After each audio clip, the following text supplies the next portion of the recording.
Biographie complète de Mame Abdoulaye Niasse.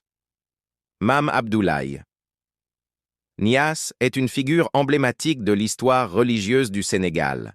Né à Taïba Niassène, au sein d'une famille profondément enracinée dans la tradition islamique, il a grandi dans un environnement marqué par le savoir, la piété et la pratique de l'islam. Sa naissance remonte à la seconde moitié du XIXe siècle, à une époque où l'Afrique de l'Ouest connaissait une forte effervescence religieuse avec l'expansion des confréries soufis, en particulier la Tidjaniya.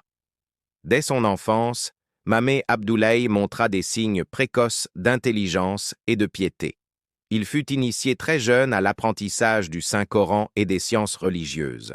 Son éducation fut rigoureuse, centrée sur la mémorisation du livre saint, la maîtrise des règles de la jurisprudence islamique, fiqh, ainsi que l'étude de la grammaire arabe, de la rhétorique et des traditions prophétiques. Ces enseignements lui ont permis de devenir un érudit respecté et un maître spirituel reconnu par ses pairs. Un homme de savoir et de foi. Mame Abdoulaye Niasse n'était pas seulement un savant, il était aussi un homme de foi, d'humilité et de sacrifice. Sa réputation dépassait largement les frontières de Taïba Niassène.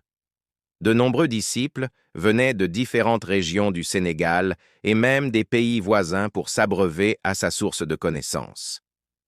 Il avait une manière unique d'enseigner. Il alliait rigueur intellectuelle et spiritualité, rappelant constamment que le savoir n'a de valeur que lorsqu'il est accompagné de piété et de bonnes actions. Il insistait sur la droiture morale, la justice sociale, le respect des engagements et la fraternité entre les hommes. Son enseignement ne se limitait pas aux sciences religieuses. Il encourageait également ses disciples à cultiver la terre, à travailler pour subvenir à leurs besoins, tout en restant fermement attachés aux valeurs de l'islam. Le père est le guide spirituel de Baye Niasse. Parmi ses enfants, le plus illustre reste sans doute Cheikh al-Islam el-Hadj Ibrahima Niasse, plus connu sous le nom de Baye Niasse. Mame Abdoulaye fut non seulement son père, mais aussi son premier maître spirituel. Il a inculqué à Baye Niasse la rigueur dans l'apprentissage du Coran, la pratique assidue de la prière et le respect des valeurs islamiques. Il a guidé son fils sur le chemin de la connaissance et de la spiritualité en lui transmettant la tradition de la Tidjaniya. Grâce à l'éducation et à l'encadrement de son père, Baye Niasse a pu devenir l'une des figures religieuses les plus influentes de l'Afrique au XXe siècle, répandant la lumière de l'islam bien au-delà des frontières sénégalaises, jusqu'au Nigeria, au Ghana, en Égypte et même dans le monde arabe. Ainsi, l'œuvre et la vision de Mame Abdoulaye se reflètent dans le parcours exceptionnel de son fils, qui a su universaliser le message de la Tidjaniya à travers ce qu'on appelle la Faïda Tijaniya, l'effusion spirituelle. Un pilier de la Tidjaniya au Sénégal. La confrérie Tidjane occupe une place centrale dans l'histoire religieuse du Sénégal. Mame Abdoulaye Niasse y a joué un rôle fondamental en tant que guide, enseignant et modèle spirituel.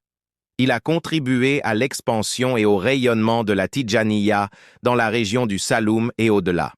Par ses enseignements, il a formé des centaines de disciples, qui sont eux-mêmes devenus des guides et des maîtres dans leurs localités respectives. Sa maison et ses dahara, écoles coraniques, étaient des lieux de savoir et de spiritualité, où la récitation du Coran et les séances de dhikr, invocation, rythmaient la vie quotidienne. Héritage et postérité. L'héritage de Mame Abdoulaye Niasse est immense. Bien qu'il ait quitté ce monde, son nom reste vivant à travers les enseignements qu'il a transmis, les institutions religieuses fondées par ses disciples, et surtout, à travers l'œuvre monumentale de son fils, Baye Niasse.